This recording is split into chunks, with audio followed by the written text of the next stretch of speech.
1900년대 초반에 미국 뉴멕시코주에 한 가난한 흑인 가정이 있었습니다. 어느 날 그 집에 젊은 어머니가 병으로 세상을 떠나게 되었어요. 신실한 신앙이었던 그녀는 세상을 떠나기 전에 12살 된 아들에게 이렇게 말합니다. 렐프야, 너에게 물려줄 것이 하나도 없구나. 그러나 엄마의 말을 잊지 말아다오. 아무리 괴로워도 아무리 힘들어도 그리스도를 믿는 믿음으로 살아라. 그리고 엎드려 기도하거라. 엄마가 세상을 떠난 후에 고아가 된 이 렐프는요, 할머니 댁에서 일하며 학업을 병행했습니다. 그러니까 고아의 대가 또 인종차별이 심했던 그 시대에 또 흑인이었던 그에게 가난과 인종차별은 수많은 어려움을 안겨주었지만 렐프는 그때마다 어머니의 가슴에 그 어머니의 유언을 가슴에 새기며 극복했습니다. 그래서 결국 그는 후에 정치학자 겸 외교관이 됩니다. 그리고 팔레스타인 갈등 문제를 조정한 공로로 1950년 흑인으로서는 최초로 노벨 평화상을 수상합니다. 이렇게 어머니가 남겨준 소중한 유산을 잘 사용한 그가 누구인가 하면 렐프 존슨 번치 박사입니다. 구약 성경의 모세 오경 중, 즉 창세기, 출애굽기, 레위기, 민수기, 신명기를 율법이라고 합니다. 율법을 히브리어로 토라라고 하는데요. 이 토라는요, 유대교, 카톨릭, 그다음에 동방 정교회, 개신교회들 모두가 똑같이 이 토라를 수용합니다. 기록된 토라는요, 유대교 효당의 그 언약궤 안에 들어 있는 양피지 두루마리의 손으로 직접 쓴 사본으로 보존되어 있습니다. 이 유대인들은 그 사본을 특별한 경외심을 가지고, 경외심이라고 하면 두렵고 떨리는 마음이거든요. 그러니까 그 사본, 양피지 두루마리의 손으로 직접 쓴 그 사본 토라를 특별한 경외심을 가지고 보관된 곳에서 꺼내오고 또 봤으면 다시 그곳에 정성을 다해서 집어넣는다고 합니다. 그러니까 토라라는 말은 히브리 성서 전체를 가리키는데요. 유대교의 예배의식에서 이 토라 낭송은 중요한 부분을 차지하고, 또 유대인들은 구전되어 온 법률과 관습을 하나님께서 모세에게 내린 어떤 계시의 중요한 부분으로 보고 있습니다. 그래서 이 토라는요, 말로 전해 내려오는 구전율법과 그리고 문서로 기록된 율법 모두를 포함하는 말로 이렇게 이해를 하고 있습니다. 그러니까 유대교 랍비들은 구전과 기록된 율법에 대한 어떤 주석과 해석을 신성한 구전 전승의 그런 어떤 확장으로 보고 있습니다. 그러니까 오늘 우리에게 주신 본문 말씀은 토라의 핵심 부분입니다. 토라의 핵심. 이 말씀은 어린이뿐만 아니라 성인을 포함한 우리 생활 전반에 적용해야 할 신앙생활의 지침입니다. 그래서 유대인들은요,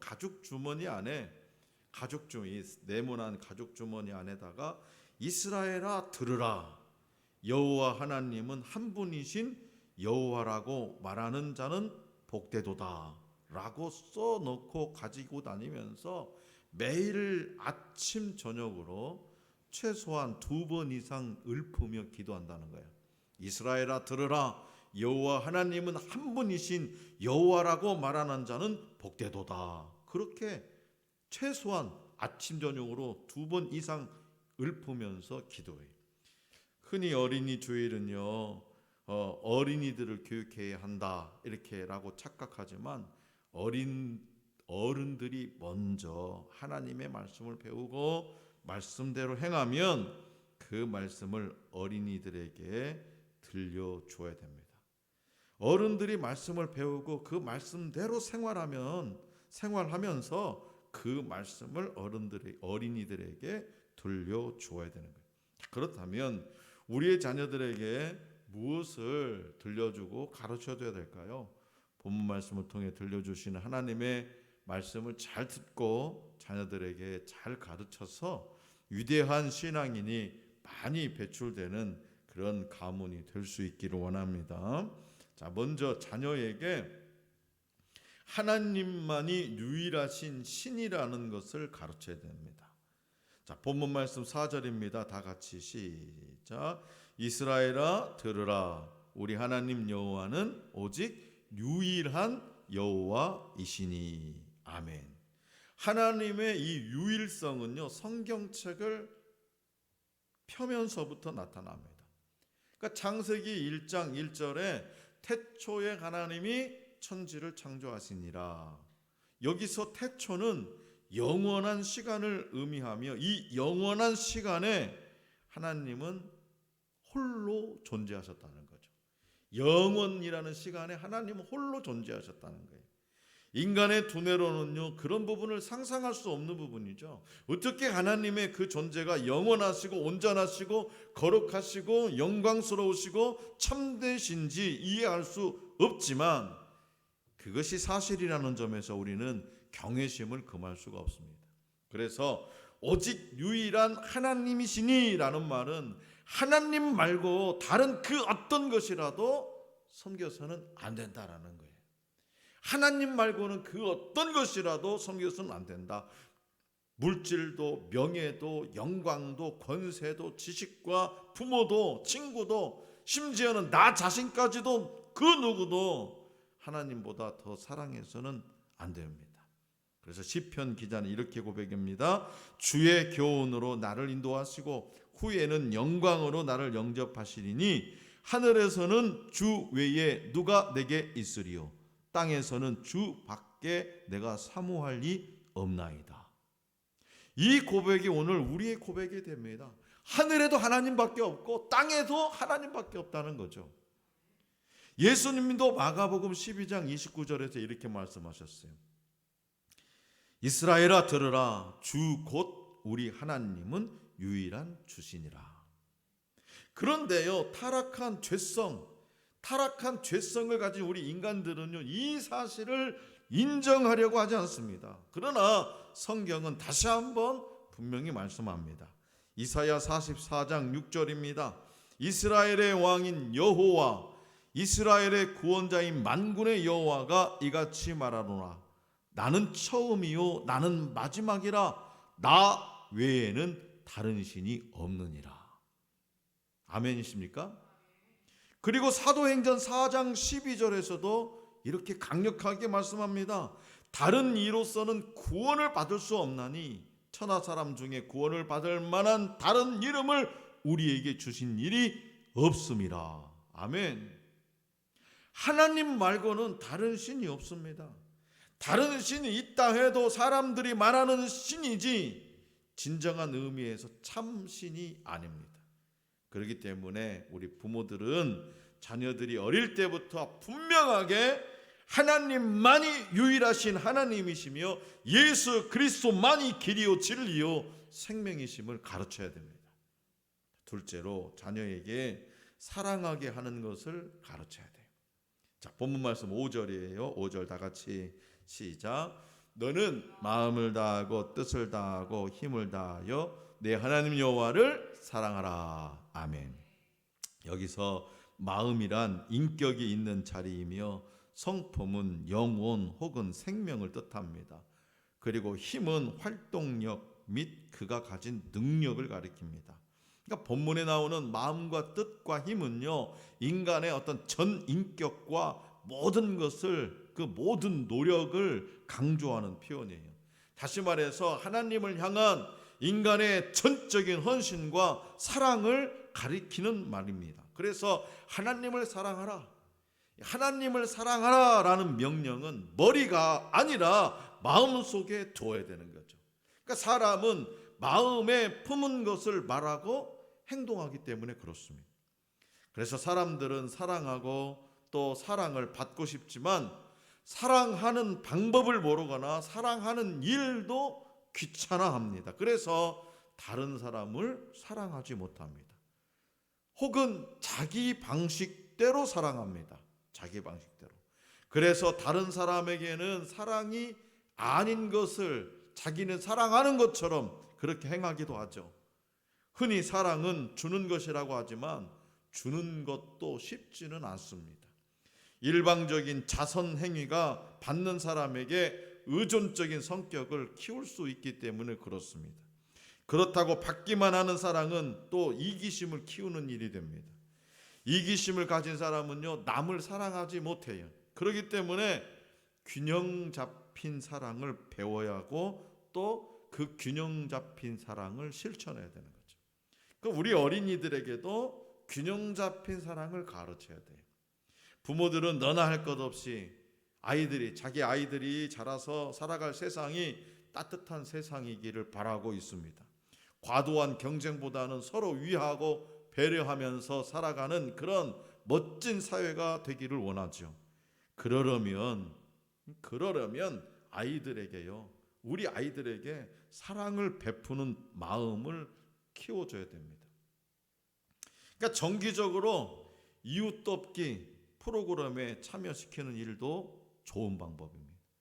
노인들을 위한 어떤 식사 대접, 노숙자를 위한 어떤 담요 배달 등에 참여시켜서 돕는 마음을 길러주는 것도 좋습니다. 그러니까 시카고 교회에 지난번에 유튜브 동영상이 하나 올라왔는데 그 중고등부 어린이 주일학교 중고등부 아이들이 방학 동안에 아르바이트를 해가지고 그 아르바이트 돈을 모금을 해가지고 자기가 물건을 사와요. 그 물건이 뭐냐? 노숙자들에게 제공되는 물건들이 양말 자기가 사고 싶은 거 아르바이트를 해가지고 어떤 방법으로든 그걸 모아가지고 노숙자 길거리에서 그 한겨울에 집도 없이 잠자는 노숙자들을 찾아가지고 박스에다가 균형 있게 이것저것 다 집어넣어가지고 그 아이들이 그걸 갖다가 노숙자들에게 전달하는 그런 영상을 올려왔어요. 우리 한국교회 우리 청소년들 그렇게 교회에서 합니까? 우리 교회도 기회가 되면 그렇게 해볼 수 있기를 원해요. 그래서 우리가 우리 주변에 돌봐야 할 사람들을 찾아서 도움을 주는 일은요, 그 어린이들의 인격 형성과 어떤 신앙 향상에 멋진 디딤돌이 될 수 있습니다. 그러니까 무엇보다도 어린이가 하나님을 사랑하도록 가르쳐야 돼요. 하나님을 사랑하게 되면 이웃사랑은 저절로 되는 거예요. 하나님을 사랑하지 못하니까 이웃사랑이 안 되는 거예요. 오늘 저와 여러분들의 마음에는 무엇이 있습니까? 마음에 무엇이 있느냐가 중요한 거죠. 부모님만 뿐만 아니라 우리의 자녀들의 마음에 하나님에 대한 사랑으로 가득 채워질 수 있도록 잘 가르치시기 바랍니다. 하나님 사랑이 가득 채워지면 우리 이웃 사랑도 충만해진다는 사실을 기억하시기 바랍니다. 세 번째로 자녀에게 마음에 새기는 것을 가르쳐야 됩니다. 마음에 새기는 것. 자, 본문 말씀 6절입니다. 다 같이 시작. 오늘 내가 네게 명하신 이 말씀을 너는 마음에 새기고. 아멘. 마음이라고 하는 것은요, 감정의 중심이면서 자기의 중심이 세워지는 자리입니다. 그래서 마음의 중심은요, 가슴에서 세워져요. 가슴에서 세워진 마음의 중심에 따라서 생각이 이루어질 때 결심한 마음을 행동에 옮기게 됩니다. 그래서 여기서 새긴다. 이 새긴다라는 말은 기본 어근이 몹시 원한다라는 히브리어 아바에서 나온 말입니다. 몹시 원한다에서 나온 아바에서 나온 말이에요. 그러니까 다시 말해서 이 새긴다라고 하는 것은 뭐냐? 어떤 무엇인가를 마음속에 존재하도록 몹시 원하는 상태, 그것을 바로 새긴다라고 표현해요. 그래서 이 말씀을 너는 마음에 새기고 라는 말씀은 하나님의 말씀과 그 의미하는 바가 어린이에게 생각이요 삶의 원리가 되도록 가르쳐야 한다는 뜻이에요. 그래서 시편 기자는 이렇게 고백했죠. 주의 말씀은 내 발의 등이요 내 길의 빛이니이다. 아멘. 이 시인과 같이 우리 어린이들이 주님의 말씀을 등불로 삼아서 어두운 세상을 밝혀 살아갈 수 있도록 가르쳐야 됩니다. 이렇게 할 때에 어린이가 우리의 자녀들이 우리의 사랑스러운 손주들이 범죄의 길로 들어서지 않을 것입니다. 하나님의 말씀을 마음에 새기고 어떤 경우에도 잃어버리지 않고 기억하면서 삶에 적용하여 하루하루를 살아간다면 우리 어린이들이 하나님의 기쁨의 제물이 될 줄로 믿습니다. 그러니까 인생의 성공과 실패는요, 인생의 성공과 실패, 인생을 성공하고 싶냐? 그 뭐냐? 마음의 중심에 하나님의 말씀을 새기는 데 달려 있다라고 가르쳐야 되는 거예요. 수아나, 너 인생 성공하고 싶냐? 그거 모자 벗어. 자세가 별로 안 좋아. 인생을 성공하고 싶으면 하나님의 말씀을 내 가슴에, 내 마음의 중심에 새기면 되는 거예요. 그걸 하지 않고 성공하려고 한다? 그건 실패의 지름길입니다. 그러니까 하나님의 말씀이 가르침의 내용이고 중심이 되는 거예요. 그래서 어려서부터 하나님의 말씀대로 선택하고 하나님 말씀대로 결정하고 하나님 말씀대로 실천하도록 가르쳐야 됩니다. 마지막으로 자녀에게 부지런히 가르쳐야 돼요. 자, 본문 말씀 7절입니다. 7절 다 같이 시작. 내 자녀에게 부지런히 가르치며 집에 앉았을 때든지 길을 갈 때에든지 누워 있을 때든지 일어날 때든지 말씀을 강론할 것이며. 아멘. 세상에는요, 부지런한 사람이 있는가 하면 게으른 사람도 있습니다. 그러니까 부지런한 사람은 일반적으로 성공할 수 있지만 게으른 사람은요, 대부분 실패합니다. 기독교인이라고 해서 예외는 아닙니다. 흔히 혼자 잘 믿는다고 호언장담하는 사람도 말씀을 부지런히 배우고 실천하지 않으면 신앙생활뿐만 아니라 일상생활에서도 실패할 수밖에 없어요. 그렇기 때문에 부모는 어린이들에게 하나님의 말씀을 항상 부지런히 가르쳐야 할 책임이 있어요. 책임. 자녀들에게 하나님 말씀을 부지런히 가르쳐야 할 책임이 있다는 거죠. 이 말씀에서 부지런히 가르치며 라는 말의 히브리어 이 쉐나는요, 날카롭게 찌르다 라는 뜻이에요. 날카롭게 찌르다. 부지런히 가르치는 건 날카롭게 찌르는 거예요. 그래서 하나님께 대한 의무 조항, 곧 말씀을 예리한 무기로 찌르는 듯이 마음속 깊이 우리의 자녀들에게 새겨 놓으라는 그런 의미를 담고 있어요. 하나님의 말씀을 부지런히 가르쳐가지고 우리의 자녀들이 찌릿 날카로운 것에 찔릴 수 있도록 그런 느낌을, 그런 감정을 받을 수 있도록 가르쳐야 된다는 거죠. 또한 말씀을 강론할 것이며 라는 말은 말씀을 부지런히 가르치며 라는 말의 한 방편으로 그 말씀을 상황에 맞춰서 해석하고 적용하고 또 구체적으로 행동할 것을 가르치라는 뜻입니다. 그러니까 어린이들은요, 아직 가치관이 형성되지 않았어요. 그래서 자기 생각에 즐거운 일이나 자기가 좋아하는 일이 있으면 그냥 따라갑니다. 따라서 어린이들은 세상의 문화와 풍속에 쉽게 동화될 가능성이 많이 있어요. 다시 말해서 어른들보다 어린이들이 더 많은 유혹을 받습니다. 특히 요즘 어린이들이 스마트폰이나 어떤 미디어를 통해서 듣고 보아서는 안 될 장면들에 자주 노출되고 접할 수 있습니다. 그래서 부모는 어린이들에게 스마트폰보다 말씀을 읽고 듣는 시간을 더 많이 갖도록 지도해야 됩니다. 땡깡을 부려도 뺏고 정해진 시간은 하나님 말씀 볼 수 있는 시간을 가르쳐야 된다는 거죠. 그래서 하나님의 말씀을 자녀들에게 가르치는 것은요, 하나님을 사랑하는 것만큼이나 중요하기 때문에 그렇습니다. 미국의 인구가 3억이 넘죠. 그 중에 유대인은 2%, 약 600만 명입니다.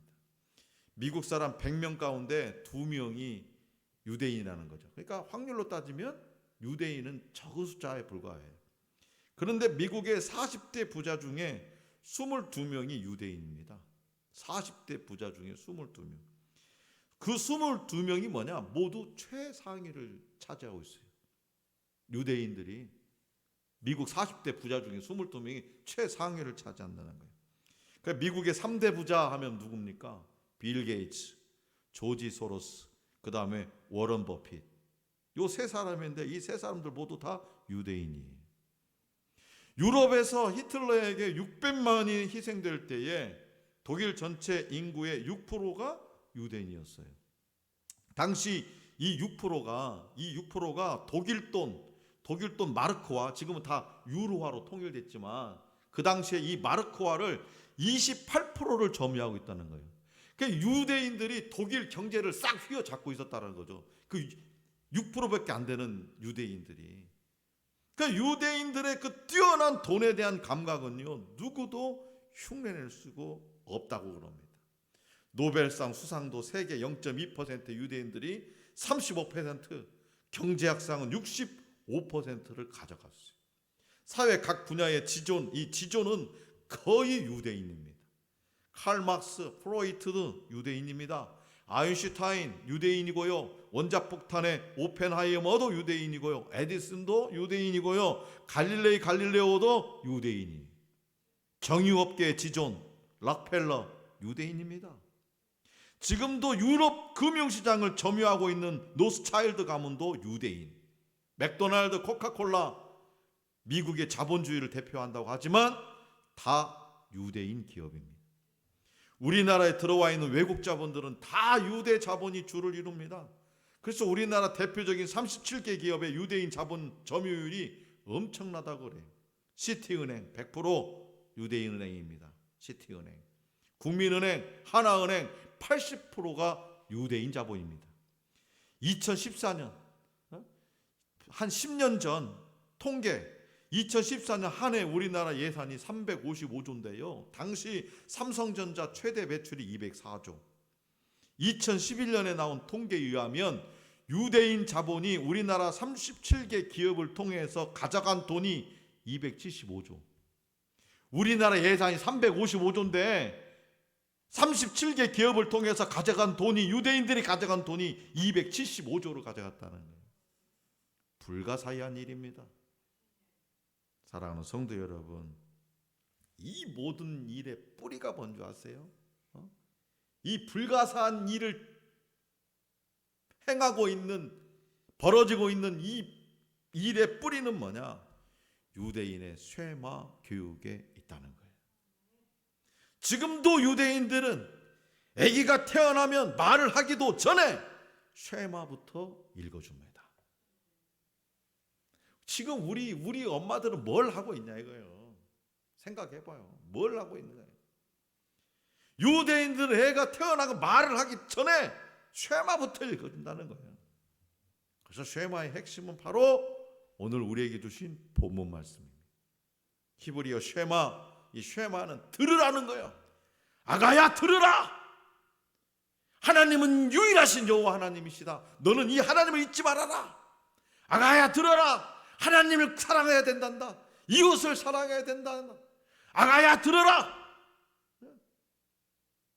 하나님의 말씀을 마음에 새기고 살아야 된단다. 그래서 유대인들은 항상 쉐마를 아침 저녁으로 가르치는 거예요. 쉐마가 이스라엘의 원초적 신앙 고백이자 삶의 지표입니다. 그러므로 사랑하는 우리 어린이들에게 하나님이 유일신이라는 사실을 분명하게 가르치시기 바랍니다. 하나님을 사랑하게 하는 것과 이웃을 사랑하게 하는 것을 우리 부모들이 제대로 보여줄 수 있기를 원합니다. 하나님이 말씀하신 것을 부모도 내가 먼저 마음에 새기고 어린이들도 그 마음에 새길 수 있도록 부지런히 가르쳐서 이 시대의 성공적인 인생으로 하나님께 영광 돌리는 하늘 소망의 어린이들, 우리의 청소년들, 또 우리의 손주들이 될 수 있기를 간절히 기원합니다.